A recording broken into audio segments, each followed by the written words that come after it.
ಅಮ್ಮ, ಹೊಟ್ಟೆ ನೋವೆಲ್ಲ ಕಮ್ಮಿ ಆಯ್ತು ನೋಡಮ್ಮ. ನಾನಂತೂ ಇವಾಗ ಆರಾಮಿದ್ದೀನಿ. ನನಗೆ ಮುಟ್ಟಾದಂಗೆ ಅನ್ನಿಸ್ತಾ ಇಲ್ಲ. ಇವಾಗ ಆರಾಮಿದ್ದೀನಿ ನೋಡಿ. ಇಲ್ಲ ಮಂತ್ಲಿ ಹಿಂಗೆ ಪ್ರಾಬ್ಲಮ್ ಆಗುತ್ತಮ್ಮ. ಬರೀ ಟ್ಯಾಬ್ಲೆಟು ಇಂಜೆಕ್ಷನ್ ಮಾಡಿಸ್ಕೋಬೇಕು. ಈಗ ನಿನ್ನೆ ಅಂತೂ ಹೊಟ್ಟೆಯಲ್ಲಿ ಕರಳು ಹಿಂಡ್ದಂಗೆ ಆಗ್ತಾಯಿತ್ತು. ಏನು ಬಿಡು, ಹಿಂಗೆ ಕುಂಡ್ಸೋದೇ ಚಲೋ ಅಂತೀನಿ ನಾನು. ಕೆಲಸ ಎಲ್ಲ ಏನು ಬಗ್ಸಿಲ್ಲ, ಆರಾಮಾಗಿ ಕೂತ್ಕೋಬೋದಲ್ವಾ? ಹ್ಞೂ ಮಗಳೇ, ನೀನು ಹೀಗೆ ಕೂತ್ಕೊಂಡು ನೀನು ಕಾಲ ಕಳಿಬೇಡ. ನೀನು ಓದಬೇಕು. ಓದೋ ವಿಷಯ ಏನು ಮಾಡಿದೆ? ಓದಬೇಕು ಅಮ್ಮ, ನಾನು ಓದಲೇಬೇಕು. ಆದರೆ ಇವ್ರು ಮನಸ್ಸು ಮಾಡಬೇಕಲ್ಲ. ಅವರ ಮನಸ್ಸು ಮಾಡೋ ಹಾಗೆ ನಾನು ಮಾಡ್ತೀನಿ. ನಾನು ನಿನ್ಗೆ ಹೇಳಿದ್ನಲ್ಲ, ಅವನ ಮೈಯಲ್ಲಿ ನಾನೇ ಇರ್ತೀನಿ ಅಂತ. ಎಲ್ಲ ಹೋಗಿದ್ದಾನೆ ನಿನ್ನ ಗಂಡ? ಕಂಡೇ ಇಲ್ಲ. ಅವತ್ತು ನನ್ನ ಜೊತೆ ಬಡ್ದಾಡಿದ್ರು. ನಾನು ರೊಚ್ಚಿಗೆದ್ದೆ. ಬಡ್ದಾಡಾದ್ಮೇಲೆ ಅವ್ರ ಅಮ್ಮನಿಗೆ ಹೇಳಿ ನಾನು ಪಿಕ್ನಿಕ್ ಹೊಂಟಿದ್ದೀನಿ ಅಂತ ಹೇಳಿದ್ರಂತೆ. 3 ದಿನ ಆಯ್ತಮ್ಮ, ಇವತ್ತಿಗೆ ಬಂದೇ ಇಲ್ಲ. ನನಗೂ ಇವತ್ತು ಮುಟ್ಟಾಗಿ 2 ದಿನ ಆಯಿತು. ಇನ್ನು 2 ದಿನ ನಾನು ಇಲ್ಲೇ ಆರಾಮಿರ್ತೀನಿ. ನನಗೆ ನಾಬೇಕಾಯ್ತು. ಆದರೆ ಯಾಕೋ ಸೀತಾನೇ ಬಂದಿಲ್ಲ ಅಮ್ಮ. ನಿಮ್ಮ ಅತ್ತೆ ಪ್ಲ್ಯಾನ್ ಮಾಡಿ ಅವರಿಬ್ಬರನ್ನು ಹನಿಮೂನ್ ಕಳಿಸಿದಾಳೆ. ನಿಮಗೆ ವಿಷಯ ಗೊತ್ತಾ? ಹನಿಮೂನ್ಗ ಸೀತಾ ಒಂದು ಮಾತು ಹೇಳಿಲ್ಲ. ನನಗೆ ಅವಳು ಎಲ್ಲೂ ಹೇಳದೆ ಹೋಗಲ್ಲಮ್ಮ. ಅವಳು ನಿನಗೆ ಎಲ್ಲೂ ಹೇಳದೆ ಹೋಗಲ್ಲ. ಅವಳು ನಿನಗೆ ಹೇಳಕ್ಕೆ ಬರೋದನ್ನ ನಿಮ್ಮ ಅತ್ತೆ ತಡೆದು, ಬೇಡ ಅವಳು ಹಾಸ್ಪಿಟ್ಲಿಗೆ ಹೋಗಿದ್ದಾಳೆ, ನಿನ್ನ ಗಂಡ ಕರ್ಕೊಂಡು ಹೋಗಿದ್ದಾನೆ ಅಂತ ಹೇಳಿದಾಳೆ. ಪಾಪ ಡಿಸ್ಟರ್ಬ್ ಮಾಡೋದು ಬೇಡ, ಹಾಸ್ಪಿಟ್ಲಲ್ಲಿ ಭಾಳ ಪೇಷಂಟ್ ಇದ್ದಾರೆ, ನೀವು ಹೋಗ್ರಿ, ನಾನು ಹೇಳ್ತೀನಿ ಅಂದರು. ಸೀತಾ ನಿಂಗೆ ಫೋನ್ ಮಾಡ್ತಾಳೆ ಅಂತ ನಿಮ್ಮ ಅತ್ತೆ ನಿನ್ನ ಫೋನು ಬ್ಲ್ಯಾಕ್ ಲಿಸ್ಟಿಗೆ ಹಾಕಿಟ್ಟಿದ್ದಾಳೆ. ಆಕೆ ನಂಬರ್ನ ಗೊತ್ತಾ? ಯಾಕೆ ನಮ್ಮ ಅತ್ತೆ ಇಷ್ಟು ಕಾಡ್ತಾ ಇದ್ದಾರಮ್ಮ?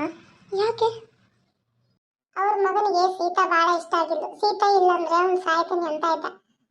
ಸೀತಾನು ನಿನ್ನೆ ಯಾರು ಮಾಡ್ಕೋತಾರ ಅವ್ರ ಮನೆಗೆ ಹೋಗ್ತೀನಿ ಅಂತ ಇದ್ಲು. ಹಿಂಗಾಗಿ ಆ ವಿಷಯ ಗೊತ್ತಾಗಿ ಅವರಿಗೆ ರಮೇಶಿಗಂತೂ ಯಾರು ಏನು ಕೊಡ್ತಾ ಇರಲಿಲ್ಲ.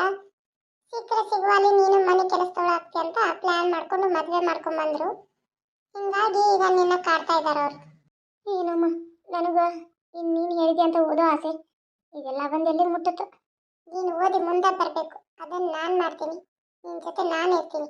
ನೀನು ಓದಿ ಡಿ ಸಿ ಆಗೋವರೆಗೂ ನಿನಗೆ ಸಪೋರ್ಟಿಗೆ ನಾನು ನಿಲ್ತೀನಿ ಮಗಳೇ. ನೀನು ಡಿ ಸಿ ಆಗೇ ಆಗ್ತೀಯ. ಸರಿನಮ್ಮ, ನಾನು ಸ್ವಲ್ಪ ಹೊತ್ತು ಮಲ್ಕೋತೀನಿ. ಮಲ್ಕೋ ಮಗಳೇ. ನನ್ನ ಮಗಳು ಮಕ್ಕೊಂಡಿದ್ದಾನೆ, ಮಕ್ಕೊಳ್ಳಿ.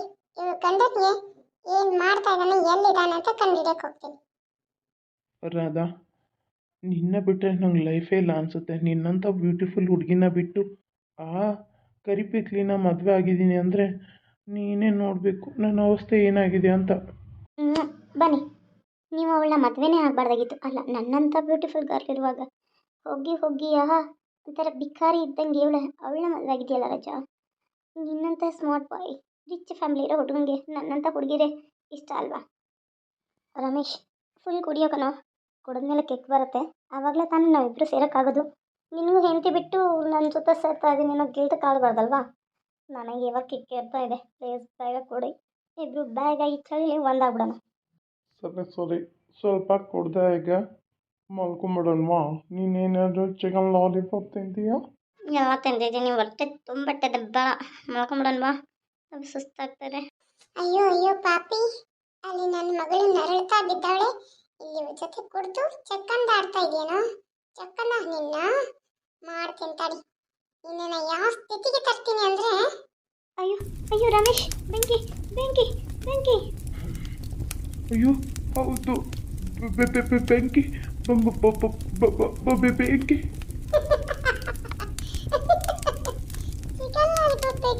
ಚಿಕನ್ ಲಾಲಿಪಾಪ್ ತಿನ್ನ. ಅಯ್ಯೋ ಬೆಂಕಿ, ರಮೇಶ್, ಅಯ್ಯೋ ನನಗೆ ಬೆಂಕಿ ಹತ್ಕೊಂಡ್ಬಿಡ್ತು. ಮಯೂರಿ, ಅಮ್ಮ, ಬೆಂಕಿ, ಕಬಡ್ಡಿ. ಅಯ್ಯೋ ಕಂಡು ಕೊಡ್ತೀನಿ, ಕೊಡೋದು ಬಿಟ್ಟಿದ್ದೀನಿ. ಯಾಕೋ ಬರ್ತಾಯಿಲ್ಲ. ರಾಧಾ, ಅಯ್ಯೋ ನನ್ನ ರಾಧನ ಬೆಂಕಿ, ಯಾರಾದರೂ ಕಾಪಾಡಿ. ರಾಧಾ, ಅಮ್ಮ, ಅಯ್ಯೋ ಅಮ್ಮ, ಅಯ್ಯೋ ಬೆಂಕಿ. ಹಾಯ್ ಫ್ರೆಂಡ್ಸ್, ಎಲ್ಲರೂ ಹೇಗಿದ್ದೀರಾ? ಎಲ್ಲರೂ ಚೆನ್ನಾಗಿದ್ದೀರಾ ಅಂತ ಅನ್ಕೋತೀನಿ. ನಾನು ಕೂಡ ಚೆನ್ನಾಗಿದ್ದೀನಿ. ನಾನು ನಿಮ್ಮ ಪ್ರೀತಿಯ ಸೀತಾ. ನಾವು ರಮೇಶನ್ ಕ್ಯಾರೆಕ್ಟರ್ ತೊಗೊಂಡಿದ್ದೀವಲ್ಲ, ಆ ಕ್ಯಾರೆಕ್ಟರ್ಗೆ ಈ ಕೈಗಳು ಬಟ್ಟುಗಳು ಮೂವ್ ಮಾಡೋಕ್ಕಿರಲಿಲ್ಲ, ಬೇರೆ ಥರನೂ ಇರಲಿಲ್ಲ. ಅದಕ್ಕಾಗಿ ಅವನ ಫೇಸ್ ಕಟ್ಟು ಲಕ್ಷ್ಮಿಗೆ ಚಲೋ ಹೊಂದ್ತಾ ಇರಲಿಲ್ಲ. ಹಾಗಾಗಿ ನಾವು ಬೇರೆ ರಮೇಶನ ತಗೋಬೇಕು ಅಂಥೇಳಿ ಈ ರೀತಿ ಅವನಿಗೆ ಸುಟ್ಟು ಗಾಯ ಆಗಿರುತ್ತೆ. ಸೊ ಅದನ್ನು ಪ್ಲಾಸ್ಟಿಕ್ ಸರ್ಜರಿ ಮೂಲಕ ಬೇರೆ ರಮೇಶನ ಬರ್ತಾನೆ.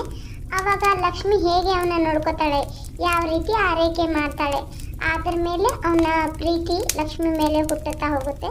ಅದಕ್ಕೆ ಅವ್ರ ತಾಯಿ ಆದಂಥ ನೀಲಾಂಬರಿ ಅವರಿಗೆ ಈ ರೀತಿ ಶಿಕ್ಷಣ ಕೊಟ್ಟಿರ್ತಾಳೆ. ಇದರಿಂದ ಅವನಿಗೆ ಹಾಸ್ಪಿಟ್ಲಿಗೆ ಹೋಗಿ ಅವಳೇ ಹಾಕ್ತಾಳೆ, ಮನುಷ್ಯ ರೂಪದಲ್ಲಿ ಹೋಗಿ ಹಾಕಿ ಅವನ್ನ ಟ್ರೀಟ್ಮೆಂಟ್ ಕೊಡಿಸ್ತಾಳೆ. ಅವ್ರ ಮನೆಯವ್ರಿಗೆ ಫೋನ್ ಮಾಡಿ ಹೇಳ್ತಾಳೆ. ಅವ್ರ ಮನೆಯವ್ರು ಬಂದ ತಕ್ಷಣ ಅವನಿಗೆಲ್ಲ ಸುಟ್ಟು ಕರಕಲಾಗ್ಬಿಟ್ಟಿದೆ ಮೈ, ಆದರೆ ಜೀವ ಇದೆ, ಹಾಗಾಗಿ ನಾವು ಅವನಿಗೆ ಪ್ಲಾಸ್ಟಿಕ್ ಸರ್ಜರಿ ಮಾಡ್ತಾರೆ ಅಂತ ಹೇಳ್ತಾರೆ. ಅವ್ರ ಮನೆಯವರು ಮಗ ಬದುಕಿದ್ರೆ ಸಾಕು ಅಂಥೇಳಿ ಮಾಡಿ ಅಂತಾರೆ. ಪ್ಲಾಸ್ಟಿಕ್ ಸರ್ಜರಿ ಮಾಡಿದ್ಮೇಲೆ ನಿಮಗೆ ಹೇಗೆ ರಮೇಶ್ ಬರ್ತಾನೆ, ಲಕ್ಷ್ಮೀ ಗಂಡ ಹೇಗೆ ಬರ್ತಾನೆ ಅನ್ನೋದನ್ನು ನೋಡಿ. ಬನ್ನಿ ವಿಡಿಯೋನ ಸ್ಟಾರ್ಟ್ ಮಾಡೋಣ.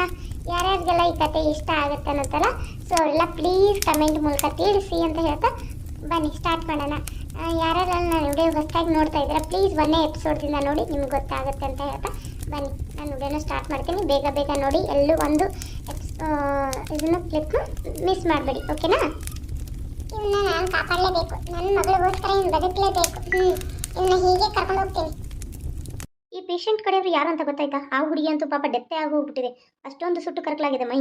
ಯಾರು ತಂದು ಹಾಕಿದ್ರು ಇದನ್ನ? ಯಾರು ತಂದು ಹಾಕಿದ್ರು ಏನು ಅಂತ ಸಿ ಕ್ಯಾಮ್ರಾದಲ್ಲಿ ಸದ್ಯಕ್ಕೆ ಗೊತ್ತಾಗಿಲ್ವೇ? ಬಾಗ್ಲಲ್ಲಿ ಹಾಸ್ಪಿಟಲ್ ಬಾಗ್ಲಲ್ಲಿ ಇವರು 2 ಬಾಡಿನ ತಂದು ಹಾಕಿದ್ರು. ಯಾರು ತಂದು ಹಾಕೋದು ಅಂತ ಸಿ ಕ್ಯಾಮ್ರಾದಲ್ಲಿ ಡಾಕ್ಟರ್ಸ್ ಎಲ್ಲ ಚೆಕ್ ಮಾಡಿದ್ರು ಕಣೆ, ಗೊತ್ತೇ ಆಗಿಲ್ಲ. ಆದರೆ ಬಾಗ್ಲಲ್ಲಿ ಬಿದ್ದಿದ್ವಾ, ತಗೊಂಬಂದು ನೋಡಿದ್ರೆ ಹುಡುಗ ಬದುಕಿದ್ದಾನೆ, ಹುಡುಗಿ ಸತ್ತೇ ಹೋಗೋಳೆ ಪಾಪ. ಸುಟ್ಟು ಫುಲ್ಲು ಬಾಡಿ ಎಲ್ಲ ಕರಕಲಾಗಿದೆ ಹುಡುಗಂದು. ಆದರೂ ಅವನ ನರಳಾಟನ ನಾನು ನೋಡೋಕ್ಕಾಗ್ತಾ ಇಲ್ಲಪ್ಪ, ಇಷ್ಟೊಂದು ನರಳಾಡ್ತಾ ಇದ್ದಾನೆ. ಏನು ಪಾಪ ಮಾಡಿದ್ನೋ ಏನೋ, ಇಷ್ಟೊಂದು ಚೇಚೆ ಯಾವ ಶತ್ರುಗೂ ಕೂಡ ಬರಬಾರ್ದು, ಅಷ್ಟೊಂದು ನರಳಾಡ್ತಾ ಇದ್ದಾನೆ. ಆಪರೇಷನ್ ಮಾಡ್ತಾ ಇದ್ದಾರೆ. ಇನ್ನು ಹುಡುಗನಿಗೆ ಪ್ಲಾಸ್ಟಿಕ್ ಸರ್ಜರಿ ಮಾಡಬೇಕು. ಮನೆಯವರು ಶ್ರೀಮಂತರಿದ್ರೆ ಪರವಾಗಿಲ್ಲ, ಬಡವರಿದ್ರೆ ಏನು ಮಾಡೋದು ಗತಿ? ಅದಕ್ಕೆ ಡಾಕ್ಟ್ರು ಅವ್ರ ಮನೆಯವ್ರು ಫೋನ್ ಮಾಡ್ಕೊಂಡಿದ್ದಾರೆ. ಅವ್ನ ಜೋಬಲ್ಲಿ ಇದ್ದದ್ದು ಎಲ್ಲ ಸುಟ್ಟು ಕರಕಲಾಗ್ಬಿಟ್ಟಿದೆ, ಅವ್ನ ಮುಖನೂ ಕೂಡ ಗುರ್ತಾಗ್ತಾ ಇಲ್ಲ. ಆದರೂ ಅವನು ನರಳೋ ಸೌಂಡಲ್ಲಿ ಅವ್ರ ಅಪ್ಪನ ಹೆಸರು ಹೇಳಿದಾನಂತೆ. ಅದೇನೋ ಇಲ್ವೋ ಕನ್ಫರ್ಮ್ ಮಾಡ್ಕೊ ಅಂತ ಅವನ ಹೆಸರು ರಮೇಶ್ ಅಂತೆ. ಅದಕ್ಕೆ ಅವ್ರ ಅಪ್ಪನಿಗೆ ಡಾಕ್ಟರ್ ನಂಬರ್ ಪರಿಚಯ ಇದೆ, ಡಾಕ್ಟರ್ ಪರಿಚಯ ಅಂತೆ, ದೊಡ್ಡ ಕೋಟ್ಯಾಧೀಶರು ಅಂತ ಇದ್ರು. ಫೋನ್ ಮಾಡುವಂದವ್ರಿಗೆ ನಾನು ಫೋನ್ ಮಾಡಿ ಬರ್ತೀನಿ, ನೀನು ಆ ಪೇಷಂಟ್ ಕಡೆ ಯಾರು ಬಂದರೆ ನೋಡ್ತಾ ಇರು. ಪಾಪ ಹುಡುಗಿ ಅಂತೂ ಸುಟ್ಟು ಕರಕಲಾಗ್ತಾಳೆ ಬಿಡು. ಹೌದಾ, ಸರಿ, ನೀನು ಹೋಗಿ ಬೇಗ ಫೋನ್ ಮಾಡಿ ಬಂದ್ಬಿಡು. ರೀ, ಯಾರ್ದು ಫೋನ್ ಬರ್ತಾ ಇದೆ ರೀ? ನಂಬರ್ ಬರ್ತಾ ಇದೆ ಕಣ್ರಿ, ಯಾರ್ದು ಅಂತ ಗೊತ್ತಾಗ್ತಾ ಇಲ್ಲ. ಯಾರ್ದು ನೋಡಿ ಮೊದಲು ಮಾತಾಡು. ಹಲೋ ಹಲೋ ಮೇಡಮ್, ನಾನು ಹಾಸ್ಪಿಟ್ಲಿಂದ ಕಾಲ್ ಮಾಡ್ತಾ ಇದ್ದೀನಿ. ಹಾಸ್ಪಿಟ್ಲಿಂದನಾ? ಏನು, ಯಾರು, ಏನಾಗಬೇಕಾಗಿತ್ತು? ಹಾಸ್ಪಿಟ್ಲಿಂದ ಕಾಲ್ ಮಾಡ್ತಾ ಇದ್ದೀರಾ? ಏನಂತೆ? ಯಾರು? ಹಲೋ ಮೇಡಮ್, ರಮೇಶ್ ಅಂದರೆ ನಿಮ್ಮ ಮಗನಾ? ಅ, ಅ, ರಮೇಶ್, ಹಾಂ ಹಾಂ ಹಾಂ, ನನ್ನ ಮಗನೇ. ಯಾಕೆ, ಏನಾಯ್ತು? ಮೇಡಮ್, ನೀವು ಬೇಗ ಹಾಸ್ಪಿಟ್ಲಿಗೆ ಬರಬೇಕು. ನಿಮ್ಮ ಮಗನಿಗೆ ಫುಲ್ಲು ಸೀರಿಯಸ್, ಬದುಕೋ ಸ್ಥಿತಿಲಿಲ್ಲ. ಏನಾಯ್ತು? ಯಾಕೆ ಬಿತ್ತೆ? ಏನಾಯ್ತು? ಹಲೋ, ಏನಾಯ್ತು? ಸರ್, ನಿಮ್ಮ ಮಗನಿಗೆ ಹಾಸ್ಪಿಟ್ಲಿಗೆ ಬನ್ನಿ, ಗೊತ್ತಾಗುತ್ತೆ. ಇದು ಇಂಥ ಹಾಸ್ಪಿಟ್ಲ್ ನೋಡಿ ಮೇಡಮ್ ಸರ್, ಬನ್ನಿ. ಅಯ್ಯೋ ದೇವ್ರೆ, ಎಂಥ ಕರ್ಮವಾಯ್ತು. ಲೇ ಇದರಲ್ಲಿ ಲೇ ಯಾವಲ್ಲಿ? ಶಾಂತ ಶಾಂತ ಕಣ್ಬಿಡಮ್ಮ, ಶಾಂತ ಕಣ್ಬಿಡಿ. ಏನೇ ಇದು, ಬಾಯಿ ಕಣ್ಣು ಬಿಟ್ಕೊಂಡು ಕುಂತಿಲ್ಲ ಹುಷಾರಾಗಿ. ಈ ಶಾಕಿಗೆ ಆಗಿಬಿಡ್ತೀನಿ. ನನ್ನ ಮಗನಿಗೇನು ಆಗಿದೆ ರೀ? ಇವನು ಎಂತ ಕಾಲಿಟ್ಟುಗಳಿಗೇನೆ ಹಿಂಗ್ರಿ. ಇನ್ನೂ ಬಂದು 8 ದಿನ ಆಗಿಲ್ಲ, ನನ್ನ ಮಗನ ಸಾವೇ ಕಂಡುಬಿಟ್ಲಲ್ರಿ. ಇವಳು ಕಾಲ್ಗುಣ ಸರಿ ಇಲ್ರಿ. ಇವಳ ಮೊದಲು ಊರಿಗೆ ಹಟ್ಬಿಡ್ರಿ. ಇವಳು ಕಾಲ್ಗುಣ ಸರಿ ಇಲ್ರಿ. ನನ್ನ ಮಗನ ಜೀವನೇ ತಗೊಳಕ್ ಬಂದಳಲ್ರಿ ಇವಳು. ಹಿಂಗೆಲ್ಲ ಮಾತಾಡ್ಬಾರ್ದು. ಮೊದಲು ನಡಿ. ಆ ಹುಡುಗಿ ಏನು ಮಾಡೈತಿ? ನೀನು ಆ ಹುಡುಗಿ ಬಗ್ಗೆ ಮಾತಾಡ್ಬೇಡ, ನಡಿ. ನೀನು ಬರೀ ಇದೇ ಆಯ್ತು. ಅಲ್ಲ, ಅಲ್ಲಿ ಮೊದಲು ಏನಾಗಿದೆ ಅಂತ ನೋಡೋಣ, ನಡಿ. ನಮ್ಮ ಮಗನಿಗೆ ನಡೀರಿ, ನನ್ನ ಮಗನ ನೋಡ್ಬೇಕು, ನಡೀರಿ. ಮೇಡಮ್, ನನ್ನ ಮಗ ಹೇಗಿದ್ದಾನೆ? ನನ್ನ ಮಗ ಹೇಗಿದ್ದಾನೆ ಮೇಡಮ್? ಸರ್, ನಮಗೆ ಅದ್ರ ಬಗ್ಗೆ ಮಾಹಿತಿ ಗೊತ್ತಿಲ್ಲ ಇನ್ನು. ಅದು ಹೇಗಾಯಿತು ಏನಾಯಿತು ಅಂತಲೂ ಗೊತ್ತಿಲ್ಲ. ಆದರೆ ನಿಮ್ಮ ಮಗನಿಗೆ ಫುಲ್ಲು ಸುಟ್ಟುಬಿಟ್ಟಿದೆ ಮೈಯೆಲ್ಲ, ಬಾಡಿ ಎಲ್ಲ. ಅವನ ಜೊತೆ ಇನ್ನೊಂದು ಹುಡುಗಿನೂ ಕೂಡ ಇದ್ಲು. ಆ ಹುಡುಗಿ ಪಾಪ ಡೆತ್ತೇ ಆಗಿಬಿಟ್ಟಿದ್ದಾಳೆ, ಫುಲ್ ಬಾಡಿ ಎಲ್ಲ ಬರ್ನ್ ಆಗಿದೆ. ಅವಳು ಏನಾದರೂ ಭವಿಷ್ಯಕ್ಕೆ ಕಾಪಾಡಕ್ಕೆ ಹೋಗಿ ಇವ್ನಿಗೆ ಹೀಗಾಗಿದೆ ಏನೋ, ಫುಲ್ಲು ಮೈಯೆಲ್ಲ ಸುಟ್ಟುಬಿಟ್ಟಿದೆ. ಒಂಚೂರು ಯಾವ ಜಾಗನೂ ಬಿಟ್ಟಿಲ್ಲ. ಶತ್ರುಗೂ ಕೂಡ ಸರ್ ಬೇಡ, ಆ ರೀತಿ ನಡ್ತಾ ಇದ್ದಾರೆ. ಎಲ್ಲ ಅವ್ರಿಗೆ ಪ್ಲಾಸ್ಟಿಕ್ ಸರ್ಜರಿ ಮಾಡಬೇಕು ಅಂತ ಇದ್ದಾರೆ. ಡಾಕ್ಟ್ರು ಬರ್ತಾರೆ, ಮಾತಾಡಿ ಸರ್. ನಾನು ಹೋಗಿ ಡಾಕ್ಟ್ರನ್ನ ಕರ್ಕೊಂಡ್ಬರ್ತೀನಿ. ಶಾಂತ, ಮಾತಾಡೆ. ಯಾಕೆ ಈ ರೀತಿ ತಪ್ಪು ಕುಂತೆ? ಮಾತಾಡೆ. ಮಾವ, ಏನಾಯ್ತು ಮಾವ? ಅವ್ರಿಗೆ ಬಂದೇನೆ ದರ್ಬೇಶಿ ಶನಿ, ಎಲ್ಲಿಂದ ಗಂಟು ಬಿದ್ದಿದ್ದೆ ನನ್ನ ಮನೆಗೆ. ಬಂದಿನ್ನು 4 ದಿನ ಆಗಿಲ್ಲ. ನೀನು ನನ್ನ ಮಗನ್ನ ಕಿತ್ಕೊಳಕ್ ಹೊಂಟಿದ್ಯಲ್ಲೇ. ನಾನೇನು ಮಾಡಿದೆ ಅತ್ತೆ? ನಾನು ಏನೂ ಮಾಡಿಲ್ಲ ಅತ್ತೆ ಅವ್ರಿಗೆ. ಅಲ್ಲ, ನಾನು ಏನು ಮಾಡಿದೆ? ಅಲ್ಲ, ನೀವು ಯಾಕೆ ಈ ರೀತಿ ಮಾತಾಡ್ತಾ ಇದ್ದೀರಾ? ಯಾಕ? ನಿನ್ನ ಹೊಲಸು ಕಾಲ್ಗುಣ, ನಿನ್ನ ಮುಸುಡಿ ಕೂಡ ಸರಿ ಇಲ್ಲ ಕಣೆ. ನಿನ್ನನ್ನು ಮದುವೆ ಮಾಡ್ಕೊಂಡು ನನ್ನ ಮಗ ಮನೆಗೆ ಹತ್ತಾ ಇರಲಿಲ್ಲ. ಅವನು ಎಲ್ಲೋ ಹೊರಗಿದ್ರು ಚೆನ್ನಾಗಿರ್ಲಿ ಅಂತ ನಾನು ಬಯಸ್ದೆ. ಆದರೆ ನೀನು ಕಾಲ್ಗುಣದ್ರಿಂದ ಅವನು ಹೊರಗೂ ಕೂಡ ಇದನ್ನು ಮಾಡಲಿಲ್ಲ. ಛೀ, ನಿನ್ನೀಗ ಕುತ್ತಿಗೆ ಹೆಚ್ಚಿಗ್ತಿದ್ದೆ, ಮುಟ್ಟಾಗಿದೆ ಅಂತ ಸುಮ್ಮನೆ ಬಿಟ್ಟಿದ್ದೀನಿ. ಇಲ್ಲಿ ಯಾಕೆ ಬಂದೆ ಮಲ್ಲಿಗೆ ಮಾಡೋಕ್ಕೆ? ಅತ್ತೆ, ಇದು ಹಾಸ್ಪಿಟ್ಲು. ಈ ರೀತಿ ನೀವು ಮಾತಾಡೋದು ಈಗಿನ ಕಾಲದವರಾಗಿ ಇದೆಲ್ಲ ಸರಿಯಲ್ಲ. ಅಲ್ಲ, ಕಾಲು ಗುಣ ಸರಿ ಇಲ್ಲ, ಅದು ಸರಿ ಇಲ್ಲ, ಇದು ಸರಿ ಇಲ್ಲ ಅಂತಿರಲ್ಲ. ಎಷ್ಟು ದಿನ ಆಯ್ತು ನಾನು ನೋಡ್ತಾ ಇದ್ದು ನಿಮ್ಮನ್ನ. ಮಾತಾಡಬಾರ್ದು ಮಾತಾಡಬಾರ್ದು ಅಂತ ತಡ್ಕೊಂಡಿದ್ದೀನಿ. ನನ್ನ ಗಂಡ ಅಂತ ನಾನು ಓಡ್ ಬಂದಿದ್ದೀನಿ. ನಿಮ್ಮ ಮಗ ಏನು ಭಾಳ ಸಾಚ ಇದ್ದಾನ ಅತ್ತೆ? ಅಯ್ಯೋ ಅಯ್ಯೋ ಅಯ್ಯೋ, ನೋಡಿದ್ರೇನ್ರಿ ಇವನ್ನ ಯಾವ ರೀತಿ ಮಾತಾಡ್ತಾ ಇದ್ದಾಳೆ? ಅತ್ತೆಗೆ ತಿರುಗಿ ಬೀಳ್ತಾ ಇದ್ದಾಳೆ ನೋಡಿ. ಮೊದಲು ನೀನು ಮಾತಾಡೋದು ಸರಿ ಇಲ್ಲ. ಒಂದು ಸ್ವಲ್ಪ ಬಾಯಿ ಮುಚ್ಚ್ರಿ. ನನ್ನ ಮಗನಿಗೆ ಆಗಿರೋದು ತರಾಸು ನನಗಿರೋದು, ನಿಮಗೆ ಹೆಂಗಸೂರಿಗೆ ಬರೇ ಬಡದಾಡೋದೆ. ಲಕ್ಷ್ಮಿ, ನೀನು ಸುಮ್ಮನಿರಮ್ಮ. ನಾನು ಸುಮ್ಮನೆ ಇದ್ದೀನಿ ಮಾವ. ನಾನೇನು ಅಂದಿಲ್ಲ. ಅತ್ತೆನ ಚುಚ್ಚಿ ಚುಚ್ಚಿ ಮಾತಾಡ್ತಾರೆ ಮಾವ. ನಾನೇನು ಬಂದಿರಲಿಲ್ಲ ಅಂದರೆ ಅವ್ರಿಗೆ ಈ ರೀತಿ ಆಗ್ತಾರಿಲ್ವಾ? ಅವ್ರು ಕುಡ್ದು ಏನು ಮಾಡ್ಕೊಂಡ್ರೆ ನಾನು ಯಾಕೆ ಕಾರಣ ಆಗ್ತೀನಿ? ನಿಮ್ಮ ಮಗ ಕುಡಿಯೋದಿಲ್ಲ, ಯಾವ ಚಟ ಇಲ್ಲ ಅಂತ ಹೇಳಿದ್ರಿ. ಆದರೆ ನಿಮ್ಮ ಮಗನಿಗೆ ಹುಡುಗಿರ್ ಚಟ, ಕುಡ್ತಾ, ಇಸ್ಬಿಟ್ಟು ಎಲ್ಲ ಇದೆ ಮಾವ. ನಾನು ಅದನ್ನು ತಿಳ್ಕೊಂಡು ಸಹಿಸ್ಕೊಂಡು ನಿಮ್ಮ ಮುಂದೆ ಒಂದು ಮಾತು ಅಂದೆ. ನನ್ನ ತಂದೆ ತಾಯಿಗೂ ಹೇಳಿದೆ, ಸಹಿಸ್ಕೊಂಡು ಹೋಗ್ತಾ ಇದ್ದೆ. ಎಷ್ಟು ದಿನ ಅಂತ ನಾನು ಸುಮ್ಮನೆ ಇರಲಿ? ಆದರೂ ನನ್ನ ಗಂಡನಿಗೆ ಹಿಂಗಾಗಿದೆ ಅಂತ ನಾನು ಅಲ್ಲಿಂದ ಇಲ್ಲಿ ಓಡ್ ಬಂದಿದ್ದೀನಿ. ಒಂದೀಟು ಕರುಣೆ ಅನ್ನೋದಿಲ್ವಾ ನಿಮಗೆ? ನನ್ನನ್ನೇ ಹಾಸ್ಪಿಟಲ್ ಒಳಗೆ ಬೈತಾ ಇದ್ದೀರಾ? Excuse me, shut up. ಏನು ಹಾಸ್ಪಿಟಲ್ ಅನ್ಕೊಂಡಿದ್ರಾ? ಏನು ತರಕಾರಿ ಮಾರ್ಕೆಟ್ ಅನ್ಕೊಂಡಿದ್ರಾ? ಸರ್, ಏನಾಗಿದೆ ನಮ್ಮ ಹಸ್ಬೆಂಡ್ಗೆ? ಮೊದಲು ನಿಮ್ಮ ಜಗಳ ನಿಲ್ಲಿಸಿ. ಅಲ್ಲಿ ಹಿರಿ ಮನುಷ್ಯರು ಒಬ್ಬ ನಿಂತಾರೆ, ಅವ್ರು ಮಾತಾಡ್ತಾ ಇದ್ದಾರೆ, ಅದನ್ನು ಕೇಳೋ ಸಹನೆ ಕೂಡ ಇಲ್ಲ. ನಿಮ್ಮ ಹೆಂಗಸರು ಬುದ್ಧಿನೇ ಇಷ್ಟು. ನಿಮ್ಮಿಂದಾನೇ ಈ ಗಂಡಸರು ಈ ರೀತಿ ಎಲ್ಲ ಆಗ್ತಾ ಇರೋದು. ಸರ್ ನಮಸ್ಕಾರ, ನಾನು ಅಶೋಕ್ ರಾಠೋಡ್, ನನ್ನ ಮಗ ರಮೇಶ್ ರಾಠೋಡ್. ಏನಾಯಿತು ಸರ್? ನೋಡಿ ಸರ್, ಅದೇನಾಗಿದೆ ಅಂತ ನಮಗೂ ಕೂಡ ಸರಿಯಾಗಿ ಗೊತ್ತಿಲ್ಲ. ಆದರೆ ಅವರು ಫುಲ್ಲು ಬಾಡಿ ಎಲ್ಲ ಸುಟ್ಟು ಬರ್ನ್ ಆಗೋಗಿದೆ. ಸೊ ಅವರು ಬದುಕೋ ಚಾನ್ಸಸ್ಸು ಕಮ್ಮಿನೇ ಇದೆ. ಆದರೆ ಅವ್ರ ಜೊತೆ ಇದು ಹುಡುಗಿ ಕೂಡ ಡೆತ್ ಆಗಿ ಹೋಗಿದ್ದಾಳೆ ಪಾಪ. ಅಲ್ಲೇ ಸ್ಪಾಟಲ್ಲೇ ಡೆತ್ ಆಗಿದ್ದಾಳೆ ಅವಳು. ಅವಳು ಪೋಸ್ಟ್ ಮಾರ್ಟಮ್ ಮಾಡಿದ್ವಿ. ಅವಳು ಯಾರು ಏನು ಅಂತಾನೂ ಗೊತ್ತಾಗಿಲ್ಲ. ಆದರೆ ನಿಮ್ಮ ಮಗ ಒಂಚೂರು ಕ್ಲೂ ಕೊಟ್ಟ. ನರಳುವಾಗ ನಾನು ಅಶೋಕ್ ರಾಠೋಡ್ ಅವ್ರ ಮಗ ಅಂತ ಹೇಳಿದಾಗ ನಂಗೆ ನೀವು ಅಂತ ಗೊತ್ತಾಗಿತ್ತು. ಆಮೇಲೆ ನಾನು ನಿಮಗೆ ಕಾಲ್ ಮಾಡಿದ್ದು. ಪೂರ್ತಿ ಬಾಡಿ ಎಲ್ಲ ಸುಟ್ಟಿದೆ ಸರ್. ಕಣ್ಣು ಕೂಡ ಕಾಣ್ತಾ ಇಲ್ಲ ಅವ್ರಿಗೆ. ಎಲ್ಲ ಕೈಯಿಂದ ಹಿಡಿದು ಪೂರ್ತಿ ಪಾದದವರೆಗೂ ಸುಟ್ಟಿದೆ. ಏನೂ ಇಲ್ಲ ಅಂದ್ರೂ ಮಿನಿಮಮ್ 1 crore ಆಗ್ಬೋದು ಅವ್ರನ್ನ ಉಳಿಸೋಕ್ಕೆ. ಎಷ್ಟಾದರೂ ಪರವಾಗಿಲ್ಲ ಸರ್, ನನ್ನ ಮಗನ ಬದುಕಿಸಿ. ಅವನಿಗೆ ಕಣ್ಣು ಕೊಡಿ, ಎಲ್ಲ ಕೊಡಿ. ನಿಮ್ಗೆ ಎಷ್ಟು ಬೇಕಾದರೂ ಕೊಡ್ತೀನಿ ಸರ್. ಪ್ಲೀಸ್ ನನ್ನ ಮಗನ ಬದುಕಿಸಿ. ಹಾಗಾದರೆ ನಾವು ಅವನ್ನ ಪ್ಲಾಸ್ಟಿಕ್ ಸರ್ಜರಿ ಮಾಡೋಕ್ಕೆ ರೆಡಿ ಮಾಡ್ತೀವಿ. ಆದರೆ ನಿಮಗೆ ಒಂದು ವಿಷಯ ಹೇಳ್ಬೇಕಂದ್ರೆ, ನಿಮ್ಮ ಮಗನಿಗೆ ಮೊದಲಿದ್ದ ಮುಖ ಇರಲ್ಲ. ನನ್ನ ಮಗ ರಮೇಶನ್ಗೆ ಏನಾಯ್ತು? ಎಲ್ಲ ಹೋಗಿದ್ದ ಅವನು? ಹೀಗ್ಯಾಕಾಯ್ತು? ನೋಡಿ, ಇದನ್ನು ನೀವು ಪೊಲಿಟಿಷನ್ಗೆ ಹೋಗಿ ಕಂಪ್ಲೇಂಟ್ ಕೊಡಬೇಕಾಗತ್ತೆ. ಯಾಕಂತಂದರೆ ನೀವು ಕೊಡಲಿಲ್ಲ ಅಂದರೆ ನಾವು ಕೊಡಬೇಕಾಗತ್ತೆ.